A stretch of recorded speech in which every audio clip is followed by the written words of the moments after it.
morning. This is Naomi Nachman on Table for Two on the Nachum Siegel Network. Our show is sponsored by Marzipan Bakery. One taste is all it takes. For those of you who don't know me, I'm Naomi Nachman, and I'm about all the food all the time. We are going to have a crazy, amazing show today. This is actually part 2 of last week's show. It was such a big show that we needed to do it in 2 parts.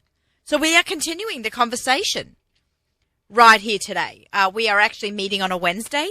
I have 2 superstar chefs right here in the studio, plus the guys, the family team from Spices for Less.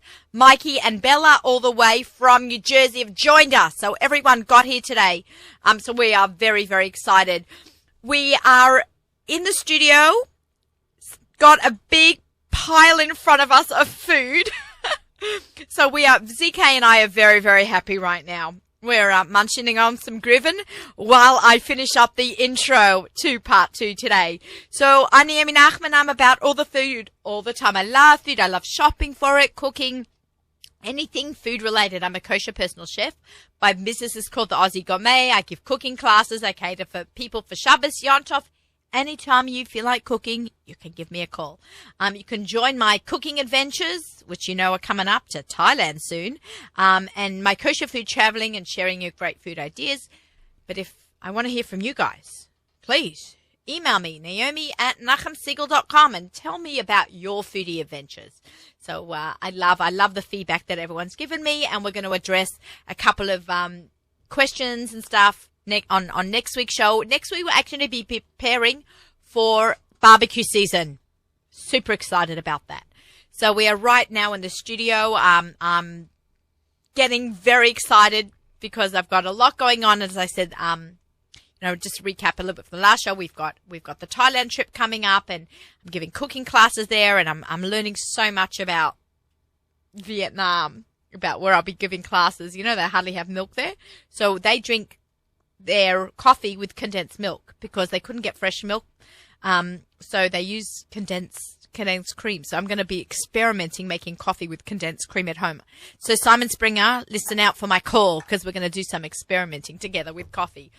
All right, continuing part 2 of last week's show into this week, I've got with me in the house Chef Moses / Moshe Wendell. And he was the executive chef and owner of the amazing Paradise restaurant. And he's in the show today, continuing from last week, and he's got his best foodie buddy, Alex Remmer from Fireside, who's You're going to make all my other foodie buddies jealous. Right. I know, everyone's going to be jealous. Okay, let's recap for the listeners who missed a bit of last week's show.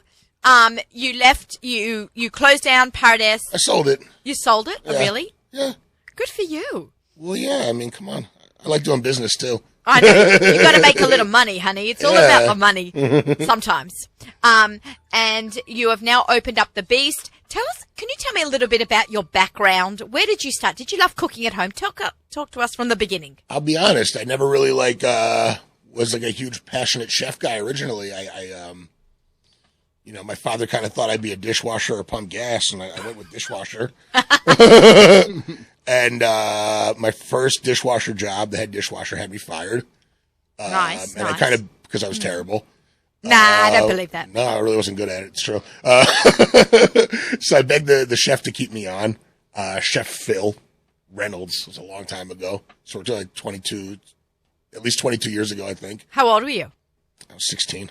Young. I begged him to get a job, so he let me prep for like $3-something an hour, which took me like all day to do basic stuff now that I would kind of probably kick somebody out for. And eventually enough people messed up. I just kind of made my way up the ranks in the kitchen. And then about 2 years into cooking at that place, I got promoted to sous chef. And I went on a trip to France, and I sort of had my eyes open. I'd been working what's called staging, like at other restaurants, like more high-end ones. So kind of my eyes were open that what I was doing wasn't the be-all, end-all of food. So that was what I would do on my days off. And when I went to France, I really saw like a really all-absorbing food culture. So when I came back, I kind of quit my job immediately and went to go work in other places and, got really blessed. I worked for a really good chef for like 5 years who didn't just teach me about food, but taught me about, having your own business. I mean, he's owned his own restaurant it's got to be he was almost at 20 years when I was there. So that was well over a decade ago, almost 2 decades ago at this point. And long story short, eventually I left there. My first chef job lasted a couple of weeks.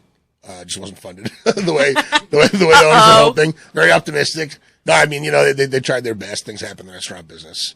And they kind of, back before there was Craigslist, I used to just take my resume, and slide in their doors. So I went to Philly where I was kind of living at the time and I'd been working in Jersey for a long time. And I slid my resume under this one door, not really knowing how well known of a restaurant it was. And I was there for a couple of weeks and it turned out it was one of the most regarded restaurants in Philly. And that was where I sort of started making my bones and working in the more fine dining places all the time. No, this is were not kosher at the time. No. I didn't start keeping kosher until I was like 28 years old. Ironically, this restaurant, it was me, the owner was Jewish, so I was the chef. Most of our clientele was Jewish, and I think like pighead tureen was our biggest seller. So. Oikavalt. So what inspired you as someone who's had the best of the non-kosher world to become kosher? It's fascinating. I was just getting older and whatever, just getting older. And looking for more meaning, right? Yeah, I suppose. What? Mm-hmm. You mentioned constraints earlier. Part of kashrus and halacha is constraints. It gives you a context to work with it. I love that. Yeah, so, and then when I came to kosher, it was a very different scene now. There were some people doing really cool stuff. I mean, Levana was still around. Yeah. Mike's was still around. I was coming from a whole different environment. Mike's is actually still around. Mike's is still around. Levana is selling... The people of Levana's, you'd be surprised. One of them is basically kind of like my partner. Really? The Kirschenbaum family. Sure, I'm very close to the Kirschenbaum family. Levana was here in the studio last week. I love Levana. She's great. She's selling her meal replacements. Yeah, she's fantastic. I love Levana. She's a go-getter. A real go-getter. One of my biggest supporters. Shout out to Levana. Yeah. Mimi's my labor law advisor, so that whole family, but it was definitely like a big tide shift for me, and obviously everyone wants you to become like the mashkiach too. We were just talking about this in the car. So you have to learn all these laws and stuff like that, and sort of do 2 jobs at once. That was before I think most kosher chefs. There was really an atmosphere of like the kosher foodie thing, So I was kind of plugging away at this small place. After I worked at Mike's and that didn't work out, me and You Mike worked at Mike's? I worked at Mike's for 2 weeks. Mike's Bistro. Yeah. Mike's Bistro, okay. And then we just kind of shook hands, and I think my original idea was just to like work kosher and go get smicha or whatever. I was like super duper into it at the time. And, kind of just, I think he felt that was too strong, and it was a weird fit, but like we ended up being really good friends. I love that. I have huge respect for Mike and like what he does and the fact that he's able to like kick out the amount of meals that he does and make people happy and still stay interesting, and do things the right way. So shout out to Mike, for giving my first kosher opportunity. And then later on I was at, I did a couple of like odd kosher jobs. I'm not going to detail everything. There was, yeah, we've only got an hour. Well, it's funny. No, so we've shared a couple of kitchens. It's kind of funny. So we're just, I was at Mosaica for about a year. Where's Mosaica? Mosaica was in Vauxhall, New Jersey, and he took it over after the owner sold it after I left with Seth from ETC. So we were both talking about what an impossible kitchen it was to work in. That's right. I never ate at Mosaica.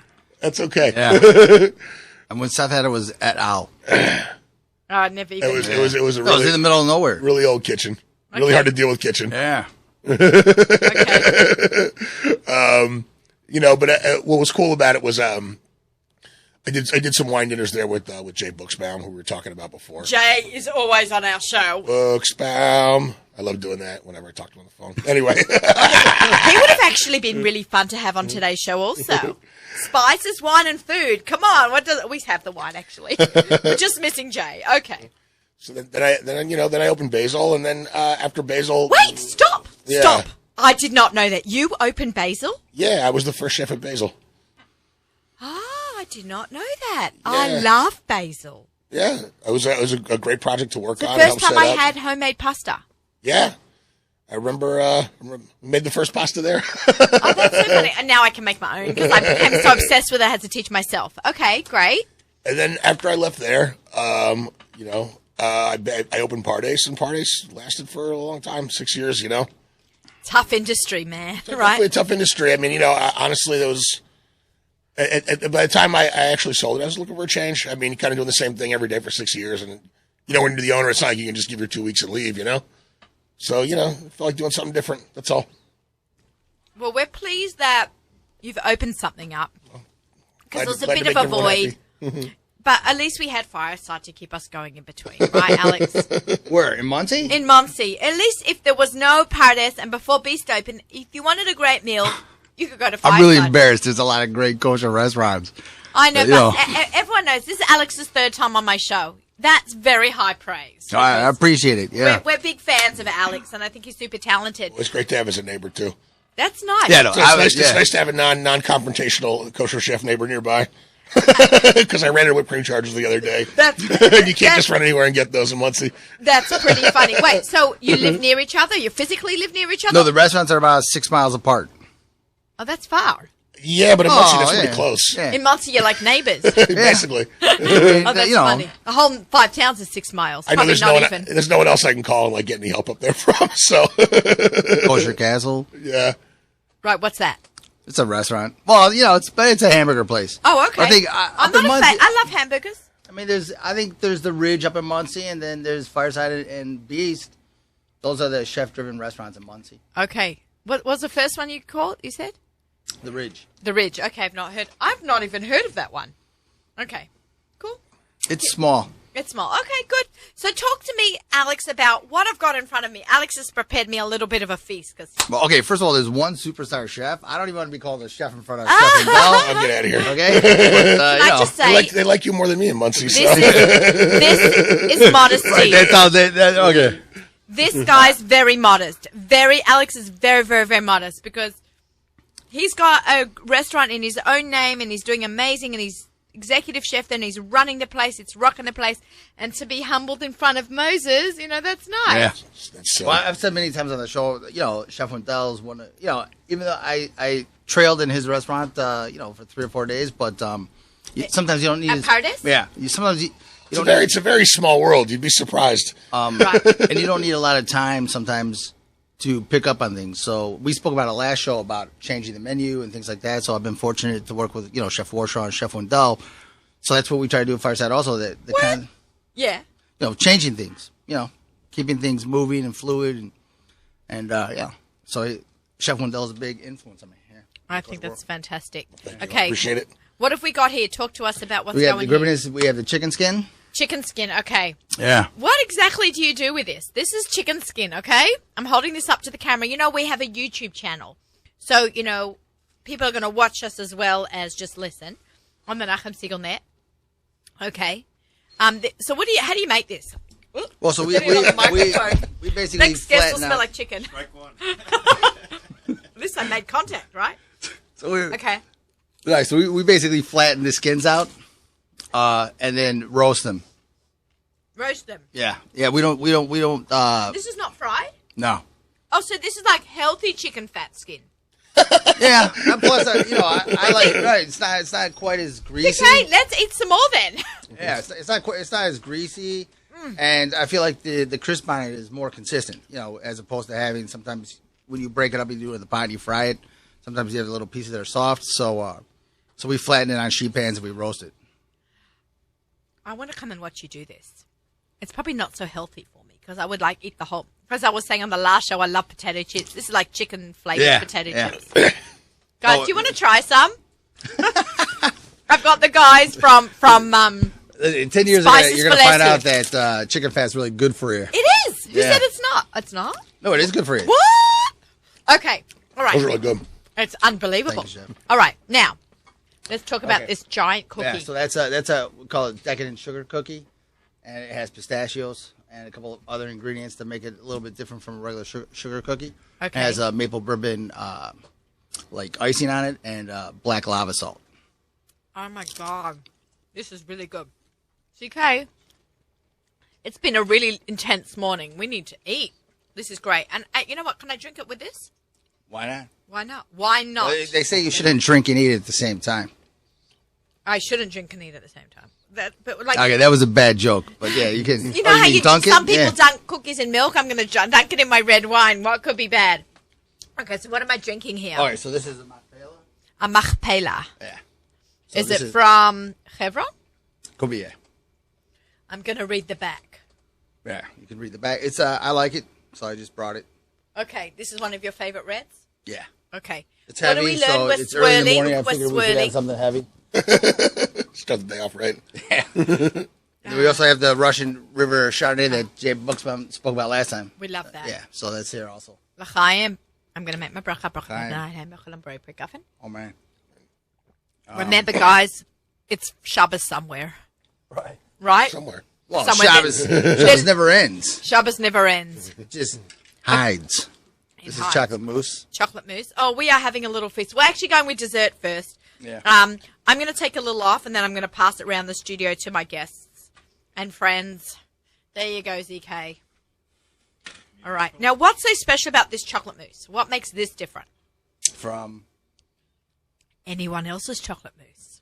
I don't know. I haven't eaten anybody else's chocolate mousse. Oh, I have a recipe in I'm my... always at work. You should know I have a really good chocolate mousse in my cookbook, but it's not my recipe. It's Brian Greiker's. Okay. Melts. From do you guys, Chicago. Do you guys know I Brian? don't know him personally, but I know him from social Have you media. met him? Yeah, of course. Of course.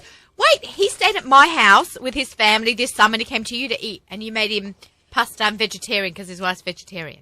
100%. And they all came over. They were very excited. I try and get along with all the kosher chefs. This is amazing. There's like a little orange hint, right? Yeah. Citrusy. Right. So, okay. I mean, so first of all, we try to use, obviously, this is another thing that I picked up from like Chef Wendell, Chef Warshaw. Always try to use quality ingredients, fresh. I personally like with the desserts. I don't like things to be overly sweet, and I like to blend it with salt and different flavors that are more subtle. You know. I like that. Putting salt, and this goes back to spices, putting salt and savory, Yeah. salt and sugar together. Yeah. So that's why like we garnish the sugar cookies with black salt. I bought black salt back from Hawaii. Yeah. I caught up the OU because I didn't know if it was kosher, right? Because it doesn't have an OU on it, the black lava salt. It's salt. It's Right? salt. It's fine. Rabbi Grubin approves of it in Muncie, so it's probably okay. Right. So I told up. I was in Maui and I caught up the OU and I'm like, they're 5 hours ahead. So it's 9 a.m. by us. It's 2 p.m. here. In New York, I'm like, hi, it's Naomi Nachman. They're like, hello, because they know who I am because I'm always pestering them with crazy questions. And I'm like, is black salt from Hawaii kosher? And they're like, I'm calling from Hawaii. They're like, you're calling from where? And then, I got the okay. I got the approval. I shouldn't say got the okay because it was the OU. Get it? Sorry, little joke there. I got the approval from the OU that it was thumbs up. That it was okay. There you go. Little pun on the Hershers there. Okay, I'm loving this wine, by the way. Yeah. No, the Machbel is this is my favorite right now. Okay, and we'll have to try that wine in a little bit. Okay, so what's this? Well, we're gonna eat it once, and then we'll come back. So to this talking. is our cowboy steak. Okay. This one's probably 42 ounces. So- USDA Prime. ZK. He's already had his already. There's more here, really. You should eat. It's ZK, like you butter. You know. How do you make this? Walk us through as I eat. Oh, so okay. So first of all, we wet age our meat. Talk, I'll eat. Yeah, So so we describe the steak. yeah, so we wet age our meat. What does that mean? Well, it's vacuum sealed, Okay. and as opposed to dry age, we don't have the facilities to dry age the meat, and today people's palates are really accustomed to the wet age. Dry age is popular, and I think if we had the capacity to put in a dry aging unit, then I would go for it. But the wet aging also works, and I don't understand. There's wet. Let's explain to our listeners. Wet age Right, is you wet can put it in a vacuum pack and then let it dry in the vacuum. well, we don't put it in the vacuum; it comes vacuum sealed. So a lot of these things happen the way basically technology works. So all meat used to be dry aged because that's how it was stored and transported. And now it's transported vacuum sealed. So the meat that you like when you buy meat in the grocery store, that's wet aged meat. Wet age, so Yeah. it comes vacuum packed. Yeah, they're getting their primals or whatever they're getting vacuum sealed. Wait. So It doesn't come the vacuum moisture, the sealed. water's not It escaping. doesn't come vacuum sealed like already as a rib steak. No. It comes as a Yeah.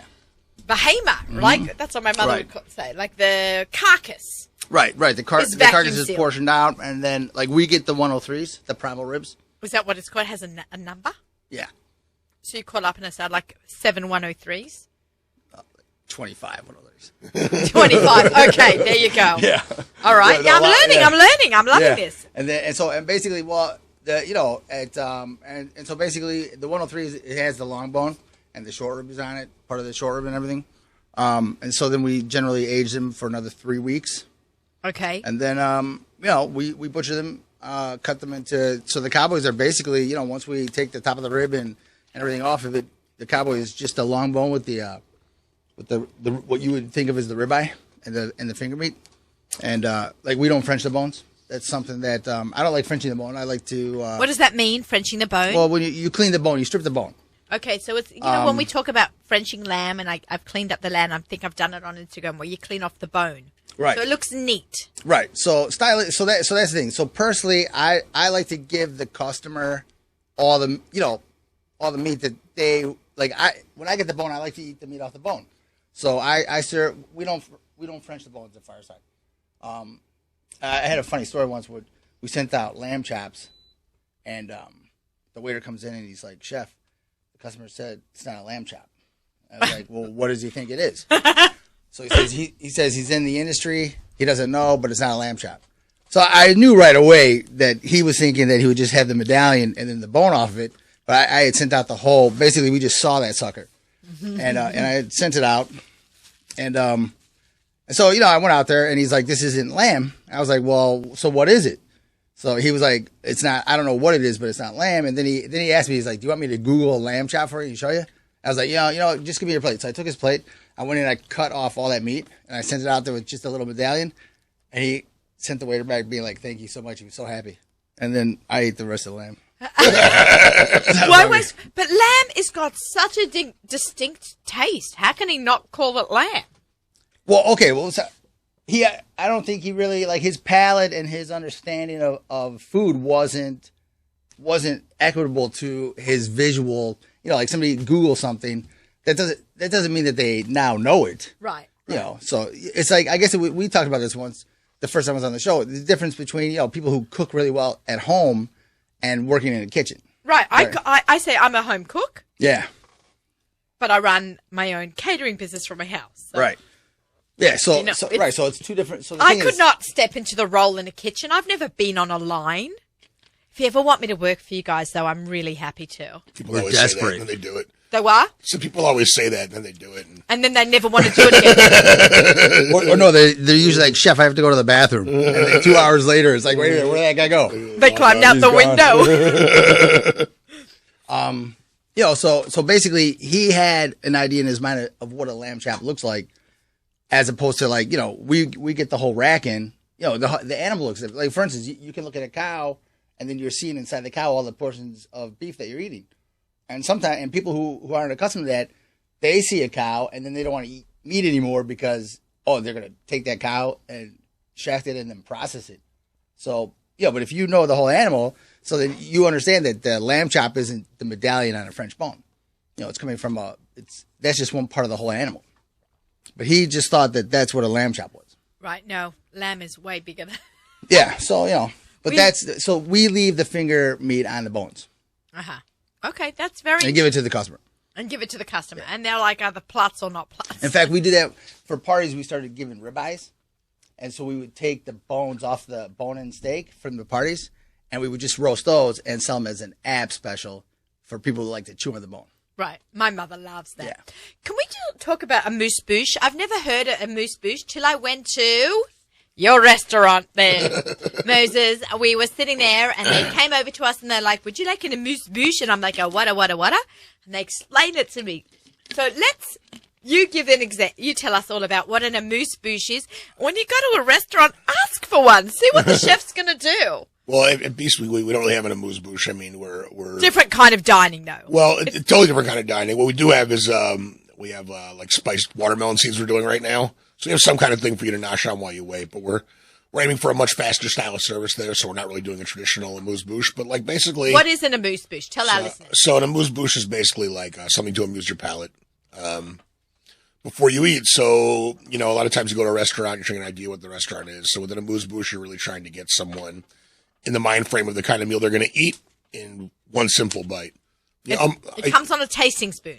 doesn't come in a tasting spoon, come in a plate. It can be, any kind of form, a small thing of soup, anything like that. Some restaurants, or if you had done a tasting menu at Pardes when we were more focused on the tasting menu thing, there you go. I did it. Me and Melinda Strauss. We do more than one amuse bouche to kind of get you in the mind state of what you were about to have, and you kind of work our way up in size of the courses. And you go to other restaurants, especially obviously in non-kosher, you see more of it. It's a very good way to just getting the idea of what you did. So let's say you ordered a couple of things. It's supposed to get your appetite going, get you excited about the meal, and have an idea about what you're going to receive.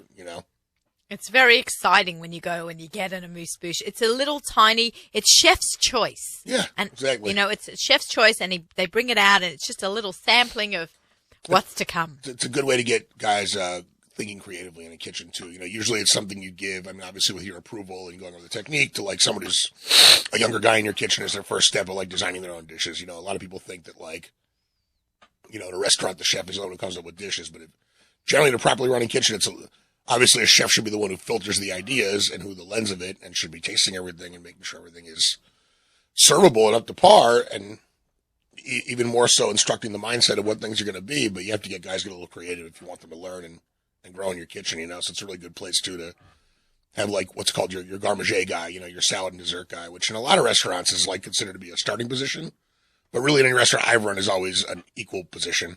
It's cool. I try to run level kitchens, where like obviously, you have your rank and order, you have your order of people, but as far as if the sous chef is working garde manger that day, it's not like he got a demotion.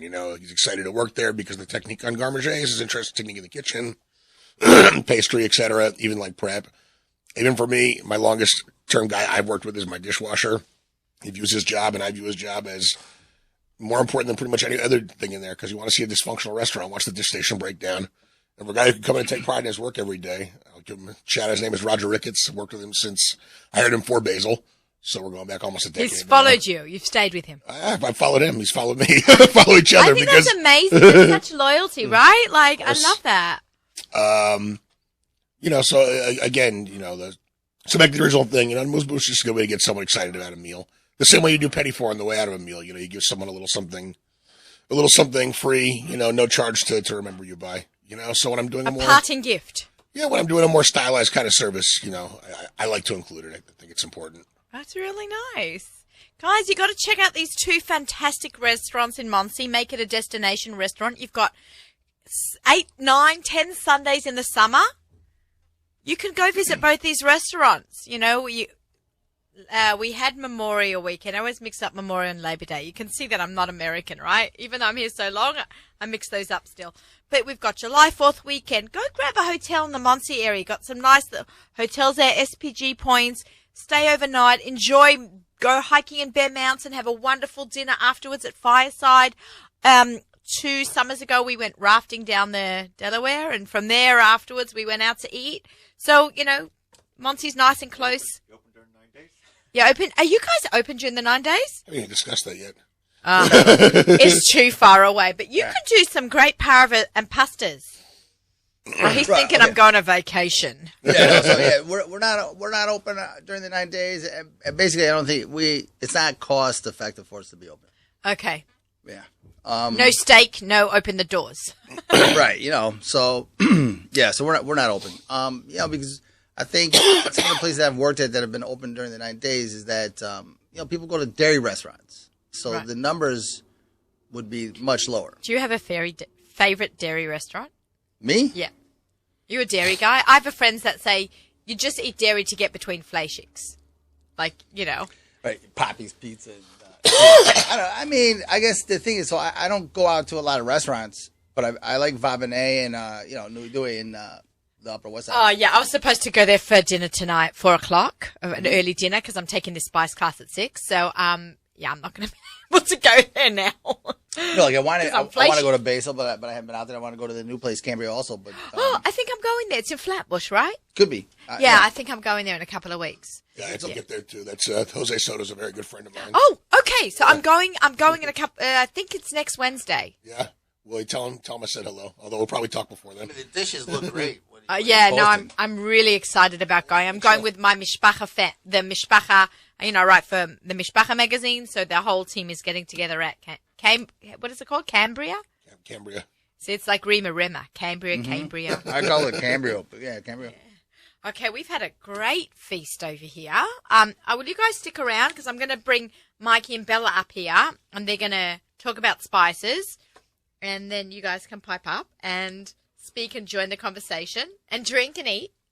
Sounds good, right? Switcheroo. Switch around. He's bringing the white wine with him. Wait, I want a glass of that white wine. You're going to have to... Okay, can I just say half a bottle? I'll have the other half. Okay. What else is in that package over there, by the way? Well, there's meat. There's more meat. Yeah, well, I brought the whole cowboy steak. He bought the whole cowboy steak. Okay, that's what we'll be doing afterwards. ZK and I have got Kanina Horror. We have Kanina Horror Very Big Appetites. What's underneath? Ice pack. Ice pack. Okay. Can I just say those fried duck schnitzel finger things are amazing. Yeah. Can I come to the restaurant and you teach me how to make them? I mean, yeah, of course. We won't do it on Instagram, so it'll be a secret. What's in? ZK, make sure you save me some, man. He's like, when you're going to be on the show, Naomi, I'm going to eat all that cowboy steak without you. You know what? Then I'm not going to share the griffin with you. He's like, all right, bye. Yeah, can you just pour me a little of the white? Let's try the white. And then I'll give the bottle back to Moses. I didn't. No. I only want a little bit. Can I just say I didn't drive into the city today. I've got to spend a long day in Manhattan. Okay, hi, guys. Hi. Welcome. Thank you. So, interesting story, everyone. We're going to take a break, and then we're going to go into the story, but I want to share the story, so we're just going to do a station ID break. This is Table for Two with Naomi Nachman on the Nachum Siegel Network. Our show is sponsored by Marzipan Bakery, where one taste is all it takes. Guys, I got to share the story of how we met. We met through Instagram. They reached out to me, and they invited me to check out their website, and they sent me a whole bunch of spices. They were incredible. The freshest spices. I love the choices because sometimes you just can't find the spices in the supermarket. So I'd like to welcome Bella and his son Mikey on the show. You are all the way from Roselle, New Jersey. Roselle. I don't even know where that is. Right by Elizabeth. Oh, okay. I know where that is. Yeah. Yeah. Fantastic. All right. So thank you for joining us today. I really Thank you for having us. I really appreciate it. So you started this company, correct? Yes. Bella. How many years ago? Well, I started actually Spices for Less. We got involved with only about a year and a half ago. Okay. I have been in the spice business for 45 years. Wow. Where did you learn the business from? Okay. That's also quite kind of a long story. Okay, we've got a half an hour. Don't worry. Okay, I'll try to make it. Well, in short, I came to this country when I was 17 years old from Hungary. And was looking for a job, and somebody that I knew asked me, "Are you interested in working for a spice company?" I said, "I don't care. I got to do something to make a living." Right. So I was hired by the spice company. I was schlepping everything around and working with the different spices. Eventually, I started learning the language, basically, and was going to college. And the company I was working from, they had promoted me, started working in the office. Eventually, I became manager of this spice company. I was working there for 12 years. And after working there for 12 years, in 1984, I decided to start my own spice business. Cool. And I started my own spice business, which is called World Spice Inc., back in 1984. And basically what my company had been doing, and we are still doing it basically under the name World Spice Inc., we are supplying mainly large food manufacturing companies with their different spices, seasonings, and dehydrated vegetables. We got into the Spices for Less, kind of one of our customer that kind of was struggling. Spices for Less had decided to go out of business, and we took it over from them, and we started doing an online retail business, which we were not doing any retail before. We were just selling strictly bulk, 50-pound, 100-pound Wow. containers of spices. That's huge, right, guys? Yeah, well, Chefs? when you say 50-pounder, I mean packaged in 50-pounder. But Baruch Hashem, we have customers who take 40, 60, 80 of these 50-pound packages at a time. What are they making with all that? All kind of food products. All kind of food products. I mean, and we basically, we had all our products kosher certified before, but we weren't necessarily targeting the kosher industry. Right. I mean, frankly, unfortunately, on such a scale, I don't think one can make a living Right. You have to be able to from branch out. selling, because the kosher food manufacturers, basically, it's maybe a little known secret. There is only very few of them. Right. And then you have all the different private labels. So, it's not that big. So most of our customers were basically the not Jewish companies, but yet still Kosher, using kosher spices. they want to use kosher That spices. you just because want happen to extend, be kosher. correct, because they are not using any ingredients technically that are not kosher. Right. So they want to extend their line and reach out to the kosher consumers. And you are certified under the... Circle K. Okay. Okay, so we'll make We are a okay. little... We you are are okay. okay, right? Yes. That was a funny joke before, right? Like, Yes. I didn't mean it Yeah, to we be. are okay. So we've discussed the OU and the OK, and both are okay. That's right. Okay, nice. Is it hard to get a kosher license? Pardon me? Is it difficult? Was it difficult? No, it's not difficult, because I tell you, generally speaking, spices, the whole spices, do not really require a hechsher. There are exceptions. Okay. But I would say most of them do not require a hechsher, just the same way as if you go to the fruit store and you buy a fresh fruit or a fresh vegetable, you don't need a hechsher on it. So most of the spices, they are seeds, they are leaves, they are roots. There are no grown naturally, and they are dried basically naturally. Okay. So there is no processing involved in them. So they are all natural. There are no additives to them in most of the cases. As I say, I have many times friends, they ask me the question, they ask me, do spices really need a hechsher? And what I tell them is, generally you don't need a hechsher, but you need a hechsher to know that you don't need a hechsher. Right. Cool. No, I appreciate that. Right, guys? And that is the case. Yeah. Now, if you're talking about any spices that are already ground or they are blended, seasonings, That's when you need you definitely need a hechsher on them. Okay, so guys, that's a really important rule for everyone to know.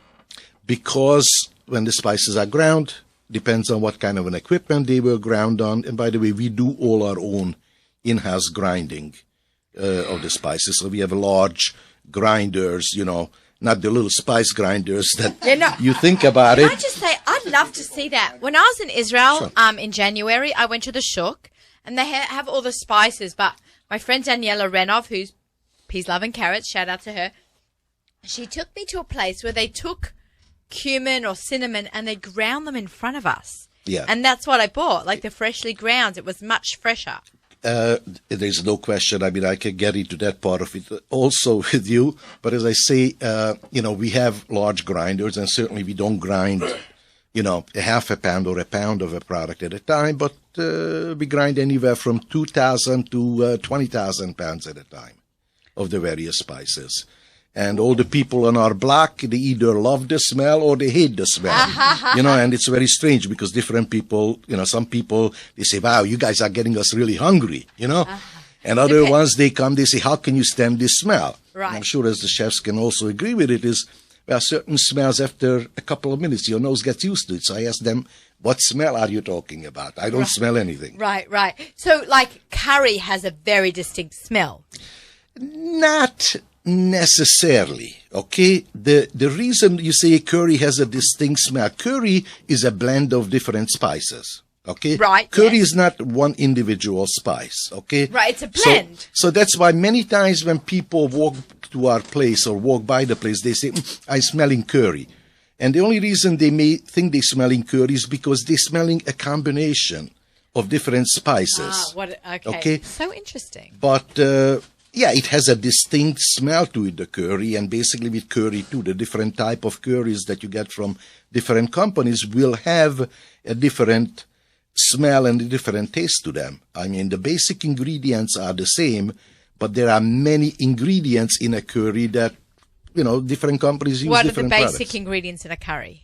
The basic ingredients in curry would be coriander, cumin, turmeric. I would pretty much leave it at that as the basic ingredients. Yeah, you had me at cumin. I love cumin. Okay, and then after that it comes, fenugreek and hot pepper, depending on whether you want a mild curry or a hot curry. You will have red pepper, you will have black pepper, fenugreek. Some people will put garlic in the curry. Some of them will put cinnamon, cloves, allspice, any spice basically that you can imagine. Can go in a curry. It's like the melting pot of spices is curry, basically, right? It is, but I mean, you better make sure there is the same melting pot of all the different spices every time you give it to your customers, Right. because consistency is very important. I learned that from a very dear friend a long time ago. He said it's all about consistency. Correct. I mean, you could go to the store and you can buy a curry, and then you go to the store and you buy a different brand curry, and the taste will be totally different. Correct. Okay, so, and it's very difficult to tell which one is better. It's a question of which one you like, which one a chef would prefer, which flavor. Right. It's definitely very individual. Like people either love cumin or hate it, like cilantro, Yes. right? Not everybody likes cilantro. I did a cooking class last night, and I always ask everyone who does not like cilantro, and about a quarter of the room put up their hands, which is quite a lot. A lot of people did not like. I'm like, there's too many of you that don't like it because this dish has cilantro in it. So I'm just wondering if some of the people that raise their hands, if they even know what cilantro is. do you know what we call it in Australia? Coriander. Yes, So what's the difference between cilantro and coriander? And you're the right person to ask. exactly. Okay, I'll be glad to explain to you. It is the same exact plant. The seed of the plant, which is a little round ball seeds, which you familiar in pickles and on pastrami mostly, is the coriander, we call. The leaves of the plant are, cilantro. cilantro. They are very, very similar in looks to the parsley flakes. So if they have harvested from the plant before it had gone to seeds, and they took off the leaves, that is cilantro. In Australia, we call coriander Coriander. cilantro. No, we call it coriander, and in America, they call it cilantro. Well, I am really not sure where the names really came from, but technically speaking, one should be called coriander seed, and the other should be called coriander leaves. Okay, there we go. Australia has it right then. A little more than the Americans. Good for Israel. We'll take that. And that's why, by the way, the cilantro has a very similar taste to coriander. Okay? Right, because it's the same plant. It's the same plant, seed. just the seed has more of the essential oils in them, basically, than the leaves, so the leaves are milder. Uh-huh. And also for garnishing purposes, they It's a little prettier. work a lot better. Okay, let's talk about spices. When you buy a spice, how long do we keep the spice for? This is my... Okay. I stand on the I stand on my soapbox about I spices. know that's a very big question from a lot of people, basically. How long do you keep your spices? As a general rule, I would tell people that if they have anything in their kitchen on spices that is older than a year, they should toss it. Okay? Throw it out. They may or may not notice it, but, but first of all, number one, spices generally over the age, they will lose flavor. Okay? Right. So that's one of the problems. The other problem you could have is sitting, and unfortunately most of the people make a mistake. They have their spices right next to the stove. I'm raising my hand. That's me. It's the worst I possible know, place and to I know keep it. better. Okay? And restaurants, chefs, they also have that. It's very convenient to have it right handy. It's the worst place. Ah, that's And Alex, where are your spices? I don't have a different room, but they're on the other end of The other end of the kitchen. These guys are in the know. That's why they're America's top kosher chefs. Okay. Technically speaking, spices should always be stored in an airtight container in a cool, dry, and dark place. That was my next question. Thank you. That is the way you can preserve spices. There are certain spices, really, that they can last decades. Right, like your Pesach spices can stay strong after you just It's only because you're used to it once a starting year. out very weak. But can I just? Oh, right. That's very funny. But can I just say, like I read in my Pesach cookbook, I said you can store your Pesach spices like for a year, up to a year, and use them for 2 Pesach. So you just close it tightly and pack it away in your basement, not in your attic where it gets hot. No? What I would suggest, reprint. what I would suggest to people, first of all, spices are really generally they are not so expensive. Right, just toss them out and start again. Okay, so I mean, I would really suggest for people to toss out or use up. I'm sorry, don't toss it out. There is no rule against you using the Pesach spices the whole year round. Right, just okay? use them up and then chuck them out. Just use them up. I mean, okay, to keep them from one Pesach to another, I'm not crazy about the idea. Okay, I mean, I'm not saying that it's going to make you sick or anything. Right. There are, a lot of people. I have a lot of manufacturing customers. They're asking for expiration dates on spices. There is no such a thing as expiration date on a spice. It's not going to get you sick. It's not like milk or meat, or something like that. The problem with the spices is that the longer they are sitting around, the more they are losing from the flavor.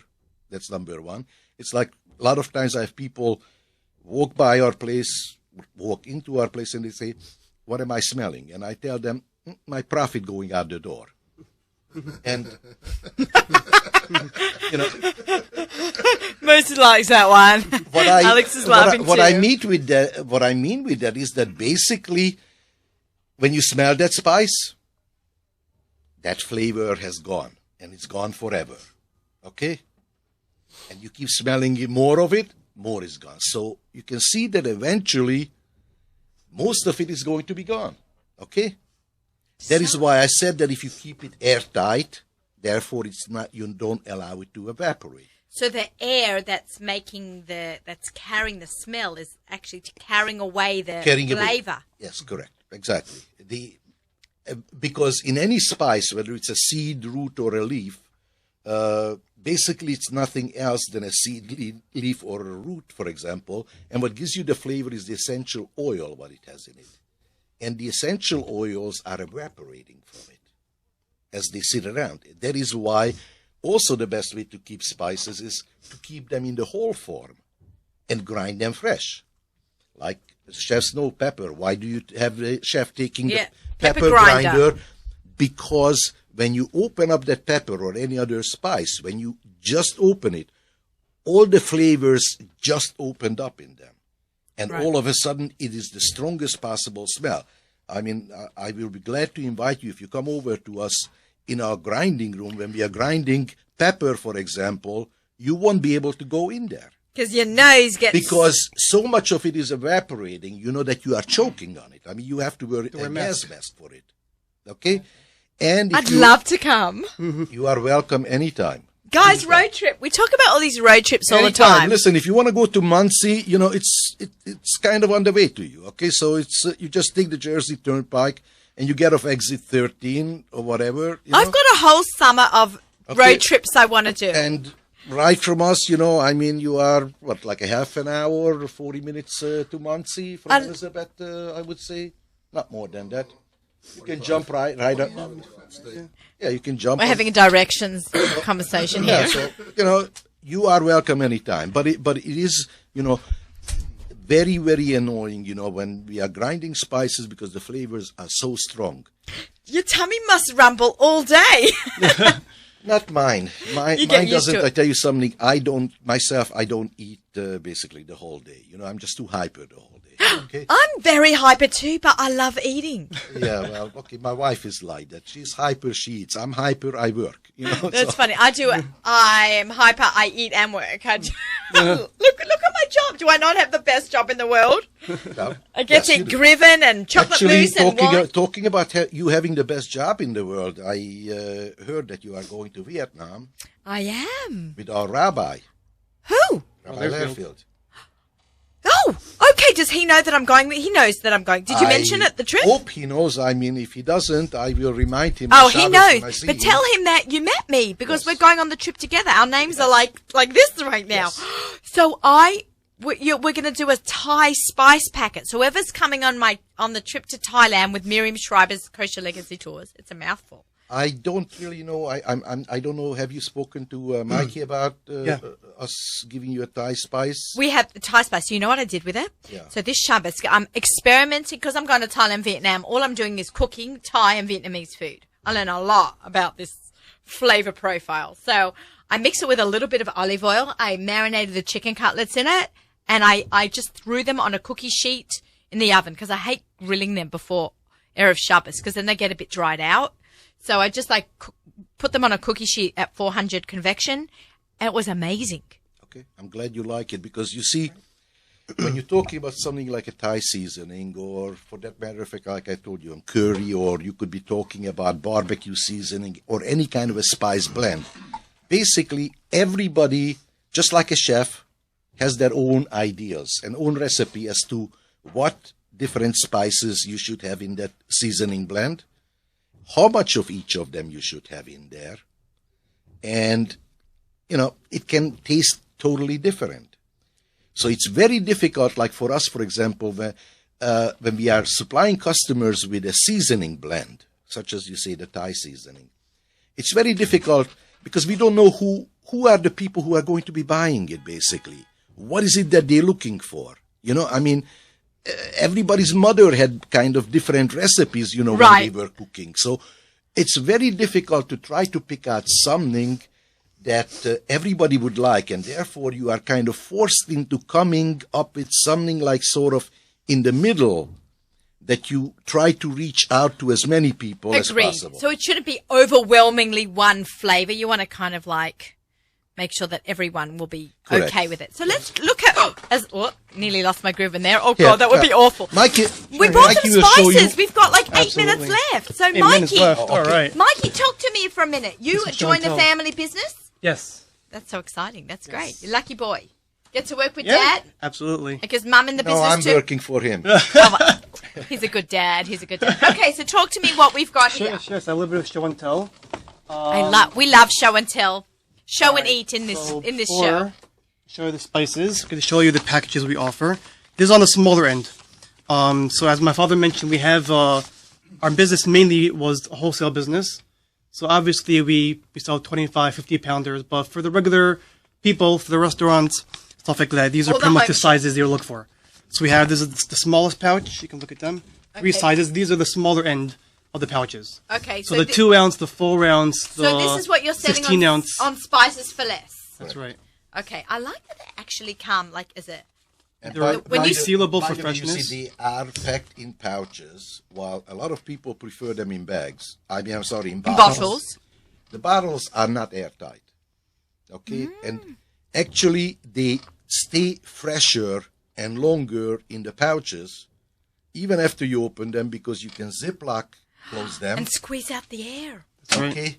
It's much better to store them that way than in the bottles. I love it. And it actually takes up less room. You can stick them in the closet. Yes, it's less convenient if you want to shake it or something, but it keeps them much stronger. Okay, now They they're keep the moisture out. these are of the it. giant on the more bags. bulk end. So we have these 2 sizes. showing me these giant. If you're watching on the YouTube channel, we have these. So for the 5 pounders would go in here. 5 pounds of salt could go in the smaller one. 16 ounces of thyme, oregano, stuff like that would go in those bags. Okay, oregano. I say oregano. Oregano. Yeah, that's the Aussie in me. Okay. I don't want to lose out. We've got 6 minutes left. Oh my gosh. We had a lot to say about spices. Half an hour. Yeah, actually, my Absolutely. son told me that, you better prepare for the questions. I said, I can talk about spices in my dream. We go for hours. For I hours. love that. Way, way too long. That's why we have people on the show who are passionate about food, and we can just talk with our heart. Okay, Absolutely. so what have we got there? Is that honey Right. powder? That is. What is honey powder? Have you guys heard of that? You've heard of it. What's honey powder? So honey powder is actually great. It's dehydrated honey and sugar, and it's actually really good. I don't know if you've ever had this happen to you. If you ever bought like a big bottle of honey from Costco, Correct. and then it just sits on your shelf because you And it can't gets use the whole thing, crystallized? and then it gets crystallized and it gets hardened, and then you're like, You now microwave what I it, do? it Now what I gets do soft. with it? Right. So you microwave it, put it in a Hot pot, and you pour it out, whatever. So like we didn't want to get all messy with the honey and everything. So I told my wife, I said, we have now this honey powder. Do you want to try it out? She's like, yeah, sure, bring some home. I'll try it out. You know, she makes challah with it. She cooks with it, whatever. So I brought it home and she loves it. Now it's the only thing we use. I bring home a big pouch of honey powder and she puts it in everything. I love this, guys. Spices for less, honey powder. Okay, let's line them up. Okay, All right. let's see what we've got here. Okay, we have some mushroom powder. Chilean. What's Chilean mushroom powder? So it's kind of like the which mushroom, the Porcini? porcini. It's kind of like the porcini, exactly.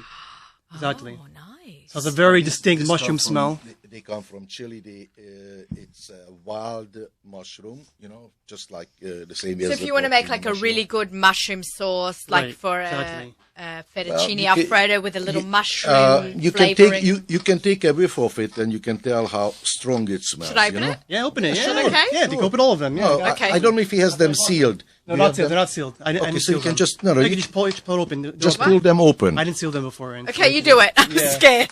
Absolutely no. Yeah. Oh, I see at the top. Okay. it opens right So we're up. just okay. You When ready? we ship it out, we heat seal it as well. Oh, It's like a real mushroom, right? it smells like my mouth is like watering. Wow, I haven't a lot. Sometimes then when we you smell them, squeeze they it. are overpowering. That's it. I mean, Okay, let's keep going. I'm really excited about this. We've only got like a few minutes left. This is another exciting one. This is a bread dipping blend. Very popular. You know, this is great. So you would mix the bread dipping blend with some olive oil. Olive and oil, exactly. I'm a big fan of this because, every week I make challah. I love baking bread. It's like, do you love baking bread, guys? I don't know if that's a thing for you. I love to make all kinds of breads. I got very into making my own sourdough breads as well. And this is perfect for the Shabbos table. Okay. Absolutely. What else For do we have? dipping that challah.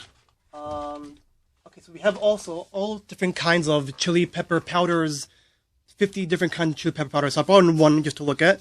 There's some habanero powder. Oh, I'm not going to open that. That will burn out my sinuses. I already have nose problems. This you can open from far. It's Okay. very strong, very strong. So we all, besides for the regular, cayenne pepper, we have jalapeno powder, we have serrano, we have all different kinds of peppers for different people like that. Okay. I know. Do you have like crazy salts? I know you have a lot of crazy salts. Our general manager, Miriam El-Walik, is a salt collector. There's the pictures all over of her here, and she collects salt from all over the world. All right, So so here's some, we're talking here's some about sea crazy salt. salt. Here's some espresso salt. Coffee salt. Espresso bravo sea Oh, salt. baby, this might you be can great. smell with also. This smells ice amazing. cream, vanilla ice cream. open it up. Okay, we're gonna open Smells this good. up. Yeah, right. Oh, I'm gonna Yeah, leave this please. for You Miriam. can open any of them, yeah. That stuff's good. Oh, it smells of like coffee, chicory. Like it has a little chicory smell. The chicory smell, it has nothing else but coffee and salt in there. Wow. Unfortunately, one of the problems that could very well be when you have so many different spices, sometimes the bags pick up a certain Bags pick smell. up. Right. But Okay, this so- smells like it smells like coffee. Don't get me. Yeah, yeah. Okay, Wow. yeah. Absolutely. Okay, That's really interesting. we have some Jamaican jerk seasoning. Okay. All For those good. are like What's like this that. one? Chicken. You put on chicken, yeah. Has like the sour and spicy kind of taste to it. Okay, sour and The spicy. vinegary That's kind very of, Thai to do sour and spicy. Okay. Alright, and then we have This is very exciting. hickory smoked sea salt. Oh, hickory smoke. Oh, nice. Right. Is that like a barbecue flavor? Okay, guys, let's smell that let's send that down to Moses to smell. We've got these very fine palettes here. I told you this show would be too big for one show having Can you these press down guys the on. coffee salt? The coffee salt. You have a couple of them there, yeah. That is this one. So we have all Okay, different kinds. you We smell have applewood, we have alderwood, different kinds of salts. And they have the more classic ones. Also. I'm out of cumin at home. I'm just warning you. Oh, by the way, keep all of them. I know. It's just going to keep the cumin. Oh, very sweet. You're very sweet. Guys, so we were talking about doing a coupon code for our listeners Absolutely. So here's a coupon code. to get spices for less. You go to Spices with S. Spices for less. They're on Instagram as well. Please follow them. Coupon code TABLE42. So it's TABLEFOR number 2. And then you save 10% on your order, and it expires June 16th. So get your summer spices now. This is great. This is really great. No, it can't be June 16th because this is only going to air. Oh. Yeah, so let's extend it to the Great. I thought it for was a this week later. Yeah, no, it's not airing. Yeah, we right, I can didn't know because that. this was our supersized show. Right. So Where we extend- did it in extend 2 weeks. So this is going to till the 23rd. The coupon code will expire for 23rd because this is part 2 of our supersized show with spices and chefs and a crazy show right here on the Lower East Side as our hour. We've got a minute over our hour. Wow. We could probably. Time flies when you have Time flies. Can I? You got. We started at minute 33. You got like a full 30 minutes talking about spices here. Can I just say, I want to come and I want to have a look at all these spices in the warehouse and You're welcome. we'll grind. We'll make a Naomi Nachman Maybe we blend. can make a live show. Okay, CK. Road trip. I love that. I absolutely love that. This has been amazing, Moses. I'm honored to have you here again, Alex. Always honored to have you in my studio. Guys, thank you so much for coming into the studio today. Thank you. Thank you for having us. Thank you, everyone, for listening. We have a barbecue, Kitchen Click coming up next week. I'm sorry, with our barbecue show. We're going to talk about different barbecue equipment to get for the summer for Kitchen Click. This is Table for Two with Naomi Nachman on the Nachum Siegel Network. Our show is sponsored by Marzipan Bakery. One taste is all it takes. Shabbat Shalom, everyone. Take care.